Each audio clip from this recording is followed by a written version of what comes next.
kita perlu tegaskan di sini, tingginya persentase kelulusan SBMPTN sebagaimana yang diklaim oleh Kadis Pendidikan itu nggak ada korelasinya bahwa terjadi perbaikan mutu pendidikan Aceh, nggak ada. Kalau begitu apa yang menjadi kebanggaan dari Kadis Pendidikan Aceh sehingga saya ingat betul itu papan bunga, ucapan selamat di media cetak juga banyak. Kalau tiba-tiba hasilnya ini menurut Anda apa? Pembohongan publik atau gimana? Kita melihat posisi Kadis itu kan nggak ada niat seharusnya kalau ada kritikan, ya kan, jangan saling mengkambing hitamkan. Ada berapa sekolah yang mendapat dana BOS dari pusat di Aceh? Tentu banyak. Enggak, kira-kira prediksi ada berapa? Ada 10.000? Ada. Katakanlah 10.000 ya. 10.000 kalau satu sekolah 1 juta aja, udah berapa Bang masuk? Betul. Ada laporan ya? Iya.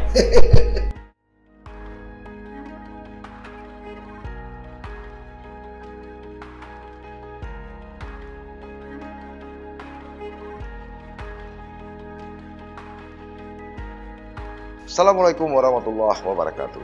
Sahabat Sisi Lain, berbagai fakta, data, dan peristiwa terjadi. Media mainstream, bahkan media sosial, melihatnya dari satu sudut. Tapi kami mengungkapnya dari sudut yang berbeda. Ikuti Sisi Lain di channel YouTube Saleh Abdullah.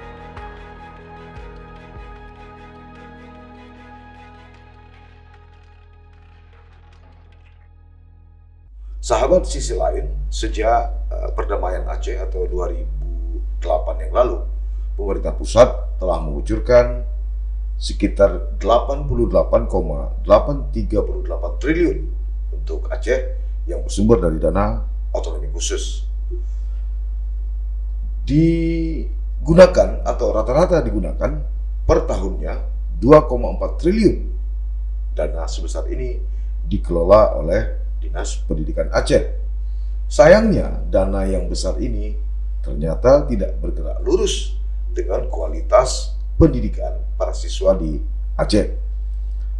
Hasil pemantauan pelaksanaan UN tahun 2019 yang lalu misalnya, tidak terbukti ada perbaikan apapun atas rendahnya kelulusan siswa SMA dan SMK Aceh pada perguruan tinggi negeri di Indonesia. Bahkan ujian tulis berbasis komputer, seleksi bersama masuk perguruan tinggi negeri SBMPTN 2021, Aceh tetap di peringkat 28 terbawah, kelulusan dengan nilai rata-rata 446,7 poin di bidang pemahaman, bacaan, dan menulis. Tapi Kadis Pendidikan Aceh, Al-Hudri MM, malah mengklaim mutu pendidikan saat ini masuk peringkat 5 kelulusan terbaik nasional atas tingginya prosentase lulus seleksi nasional masuk perguruan tinggi dan seleksi bersama masuk perguruan tinggi siswa tahun 2021-2022 yang menunjukkan adanya perbaikan mutu pendidikan yang lebih baik dari daerah lain.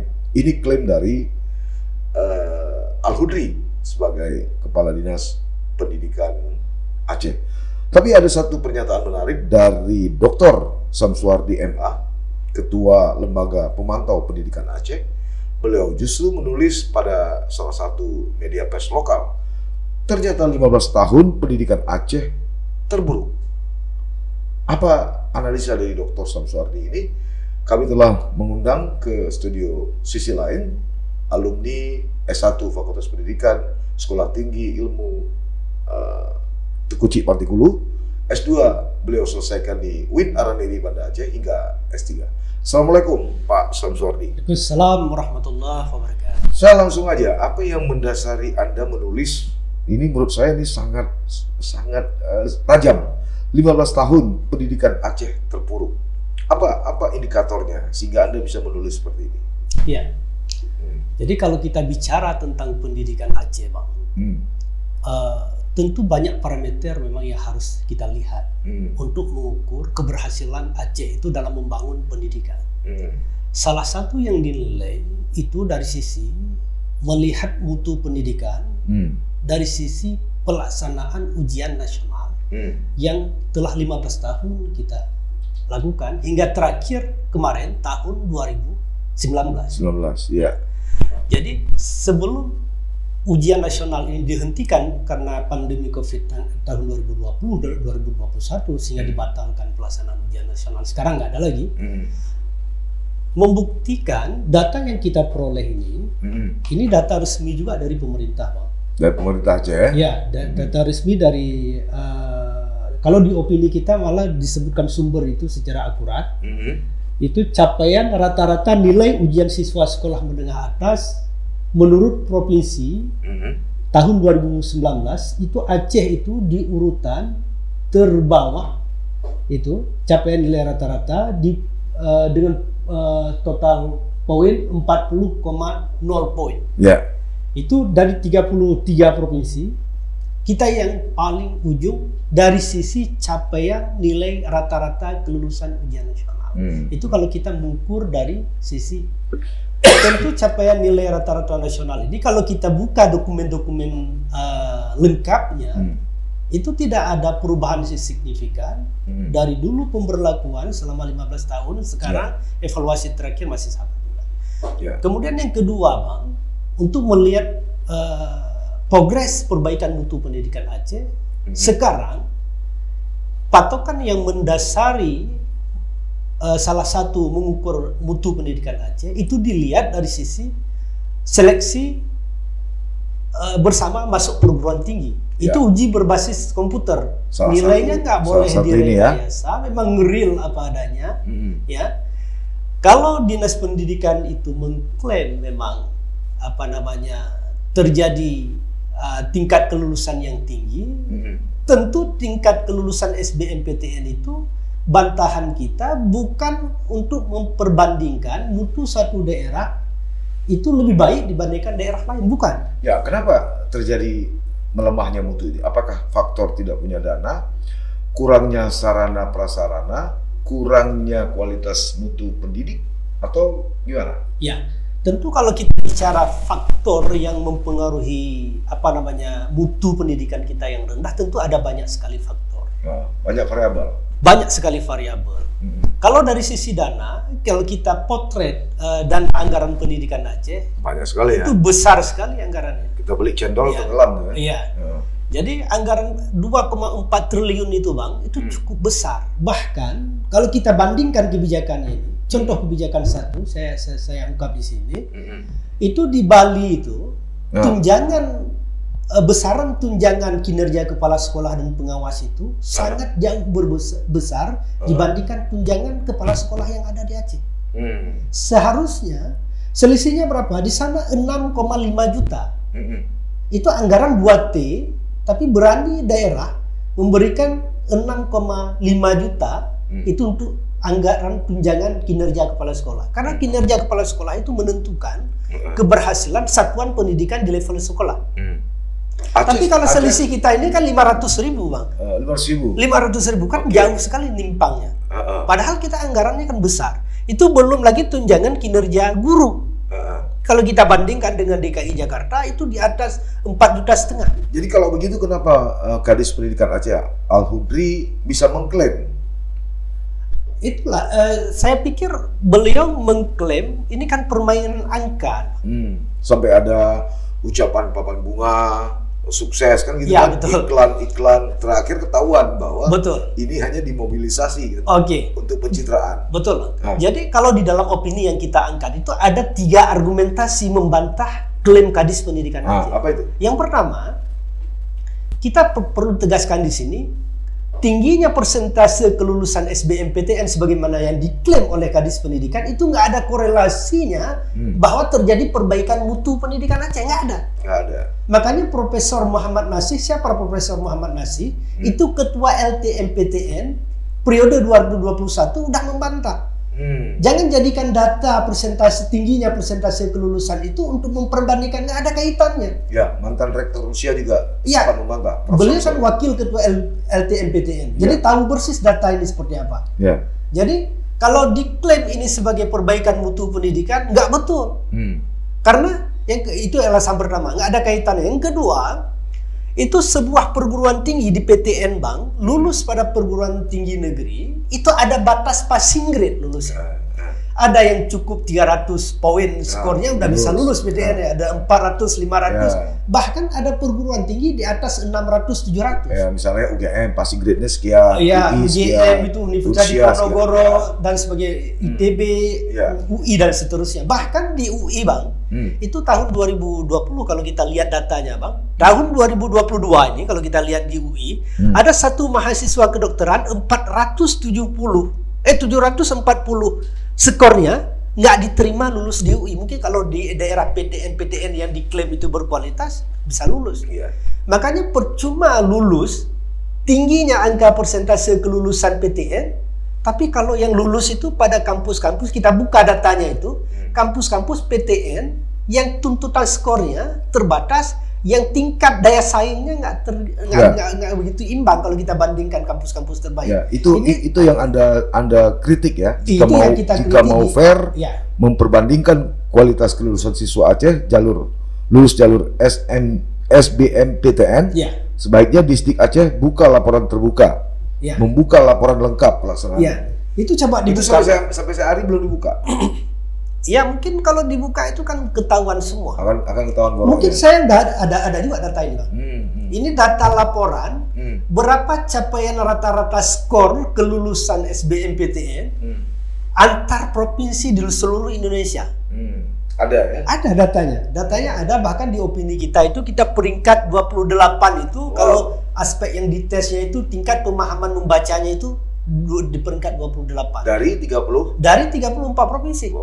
Berarti masih jauh ya? Masih jauh. Jadi kalau begitu apa yang menjadi kebanggaan dari Kadis Pendidikan Aceh sehingga saya ingat betul itu papan bunga, ucapan selamat di media cetak juga banyak. Kalau tiba-tiba hasilnya ini menurut Anda apa? Pembohongan publik atau gimana? Ya, kita pikir gini Bang. Kita pikir kan seharusnya kritikan yang sama yang kita lakukan ini udah pernah disuarakan oleh mantan rektor Rusia. Di saat Prof. Syamsul itu menjabat sebagai rektor, beliau pernah mengkritik apa yang diargumentasikan oleh Kadis Pendidikan Aceh itu bukan ukuran yang menunjukkan mutu pendidikan Aceh lebih baik dibandingkan Yogyakarta, bukan parameternya di sana. Kalau melihat perbandingan mutu kelulusannya itu, lihat skor rata-rata yang dia capai. Berapa sih yang dicapai skor rata-rata kelulusan siswa SBMPTN siswa Aceh dibandingkan siswa kita? Semua yang dites itu kita memang masih jauh tertinggal. Itu kan udah dibantah. Tapi kita juga bingung juga, ini pemerintah kok seperti nggak ada karya monumental lain yang harus dicitrakan. Kenapa ini yang terus dimain-main kata? Pemerintah dalam arti kata pemerintah Aceh atau Dinas Pendidikan? Pemerintah Aceh itu kan lewat Dinas Pendidikan. Bahkan GUP juga ikut.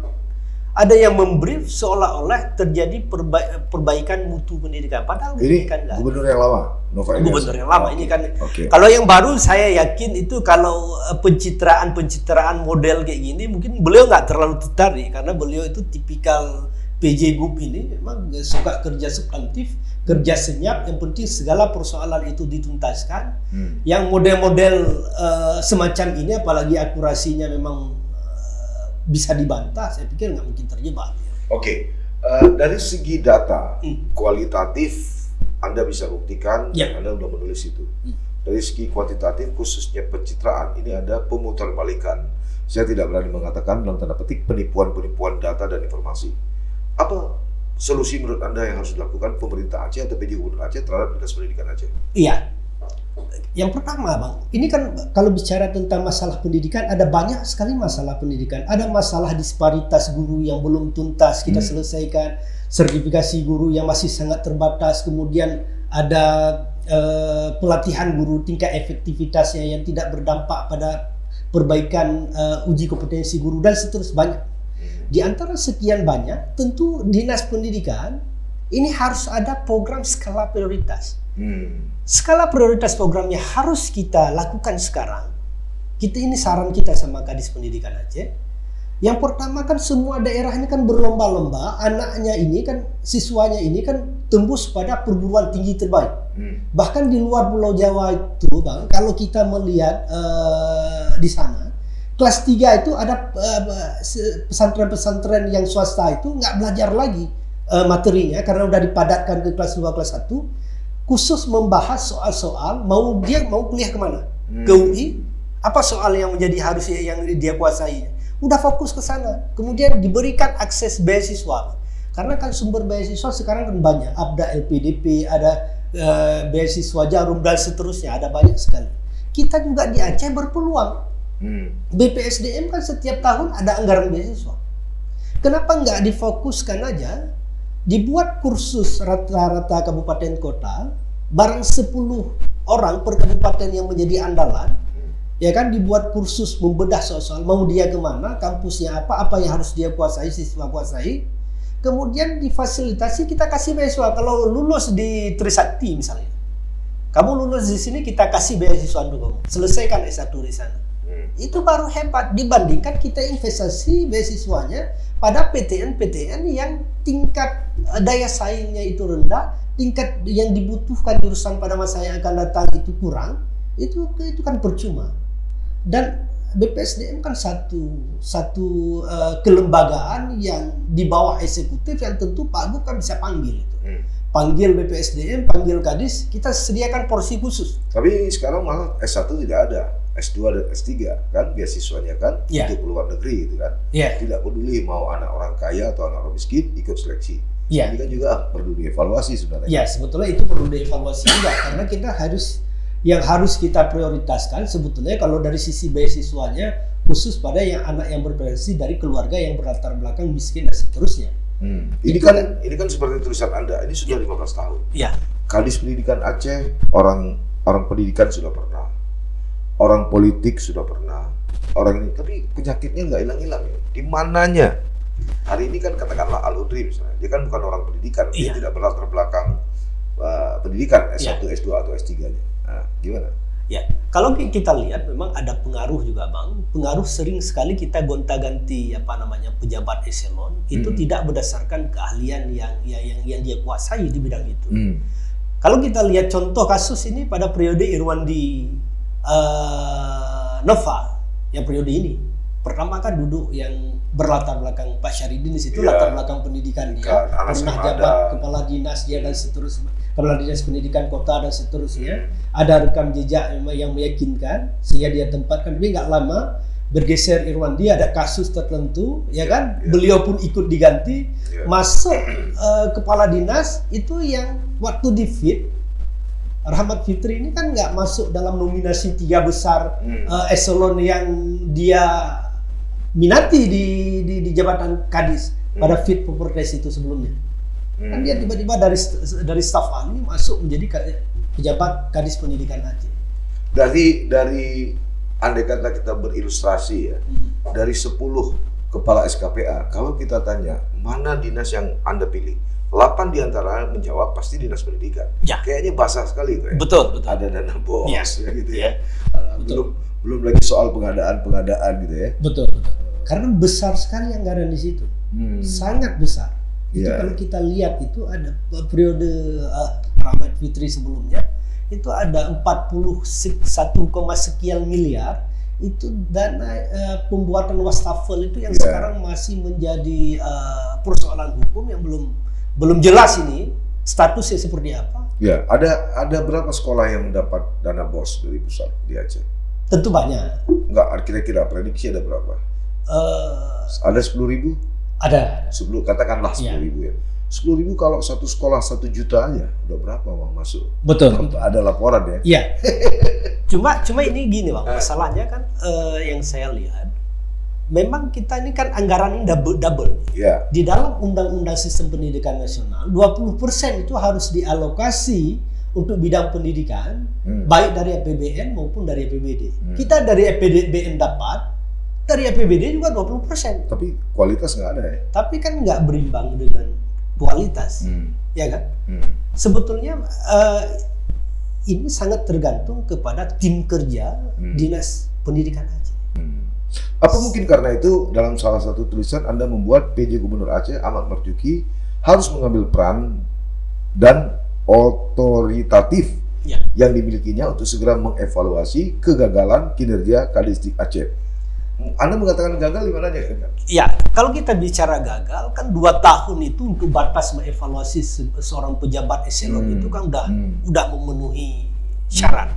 Jadi menurut Anda, 2 tahun secara berturut-turut, kalau kita lihat dari sisi kelulusan SBMPTN tadi Bang, capaian rata-rata skor kelulusan SBMPTN kan tidak berhasil. Jadi menurut Anda alumni gagal?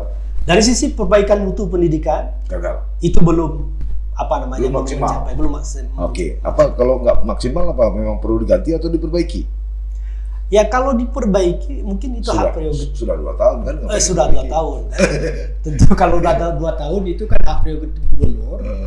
Beliau ambil sikap nanti apakah secara keseluruhan itu harus diperbaiki atau memang perlu dilakukan reshuffle, ya kita lihat nanti. Jadi memang sangat anomali ya? Iya, sangat uang anomali. banyak ya. Ya, tapi itu dari sisi yang pertama. Saya sarankan memang pembuatan kursus itu. Kemudian buat kursus itu kan ada di kabupaten kota ini ada guru inti. Guru inti kan guru-guru yang terlatih ini, ya kan? Diberikan insentif tambahan mereka. Fokus mereka itu buat kursus anak-anak itu ambil 40 orang per kabupaten kota. Setahun kita latih itu membedah soal. Kenapa ini contoh Bang? Kenapa di SMA Modal Bangsa itu tinggi skor kelulusan SBMPTN? Karena mereka kan setelah belajar reguler dari Senin sampai Sabtu, sorenya kan mereka ada kursus, ada les mereka. Mereka kan seharusnya Abang boleh juga nanti undang dari dari kepala sekolah dari SMA Modal Bangsa. Apa kiat mereka? Kenapa mereka berhasil? Apa yang terjadi di sana? Ya mungkin kalau untuk Aceh ya mereka. Tapi kan kalau rata-rata nasional seperti tadi, kita kan kalau mereka satu orang yang menyumbang nilai tertinggi kan tidak menutupi yang rendah tadi. Malah dengan perguruan tinggi swasta yang ada di Jakarta juga mereka kalah kan? Iya. Cuma minimal kan dari sisi persentase nilai keberhasilan mereka itu kan SMA lain nggak bisa belajar. Iya. Ini memang banyak ini. Pada tahun 2000 lalu 2015 juga ada demo mahasiswa yang tergabung dalam gerakan mahasiswa peduli pendidikan Aceh, GMPPA. Mereka juga menggelar spanduk di Simpang 5. Mereka menuntut pemerintah Aceh mengevaluasi pendidikan Aceh, mengaudit pendidikan yang begitu, dana pendidikan, namun tidak mampu meningkatkan mutu, melainkan pada posisi terendah kelulusan nasional. Jadi memang sebenarnya tuntutan-tuntutan perbaikan mutu pendidikan melalui Dinas Pendidikan Aceh itu terus disuarakan baik oleh aktivis, akademisi maupun lembaga-lembaga swasta masyarakat seperti lembaga yang Anda miliki. Tapi masih bertahan juga ya? Masih bertahan. Kemudian yang kedua Bang, kita melihat posisi kadis itu kan nggak ada niat seharusnya kalau ada kritikan, ya kan, jangan saling mengkambing hitamkan. Misalnya tahun yang lalu 2021 ada kritikan dari Rektor Rusia, kan? Kenapa nggak direspon kritikannya, didatangi lah rektornya, apa masukannya, apa solusi dan sebagainya. Kenapa harus berbantah? Kan seorang pejabat publik yang namanya kritikan tentu kan untuk koreksi, memperbaiki keadaan. Itu bukan sesuatu aib sebetulnya. Apalagi harus membenturkan. Seperti kami ini dari Lembaga Pemantau Pendidikan Aceh, banyak masukan dari guru dari seluruh kabupaten kota yang ada di Aceh untuk memberikan satu referensi yang objektif, yang independen, yang berimbang, sehingga ada perbaikan dari sisi kebijakan. Kebijakan yang harus diambil oleh pemerintah. Yang kedua memang yang saran kami yang setelah memang skala prioritas pada kelulusan SBMPTN ini, yang kedua itu tunjangan kinerja guru itu harus memang ditingkatkan. Kita kan nggak ada data nih berapa persentase guru-guru itu yang udah ngambil kredit di perbankan. Alasannya itu beragam. Ada alasan mengobati orang tua karena sakit, ya harus ngambil kredit. Ada alasan karena anak kuliahnya, ada yang buat rumah, macam. Ada yang beli sepeda motor baru. Cuma itu kan sesuatu yang jadi biar tidak mengganggu konsentrasi, harus ada solusi jalan keluar, perbaikan kesejahteraan guru, peningkatan kesejahteraan guru itu lebih berimbang sehingga dia lebih profesional dan disiplin dalam menjalankan tugas. Itu juga perlu diperhatikan oleh dinas pendidikan. Baik, Pak narasumber, terima kasih Pak Doktor telah hadir. Hanya waktu yang memisahkan kita. Mudah-mudahan nanti kalau ada tema lain, waktu lain terkait pendidikan, jangan pernah bosan untuk kami undang ke studio. Siap. Sahabat Sisi Lain, itu tadi perbincangan kami. Namanya Dinas Pendidikan. Harusnya di sana berada orang-orang pintar dan orang-orang cerdas untuk meningkatkan mutu pendidikan di Aceh. Tapi kalau realitanya justru dinas pendidikan tapi tidak mampu mendongkrak mutu pendidikan di Aceh, saya kira udah saatnya dong tanda petik orang-orang dungu itu dihilangin aja lah. Assalamualaikum warahmatullahi wabarakatuh. Salam.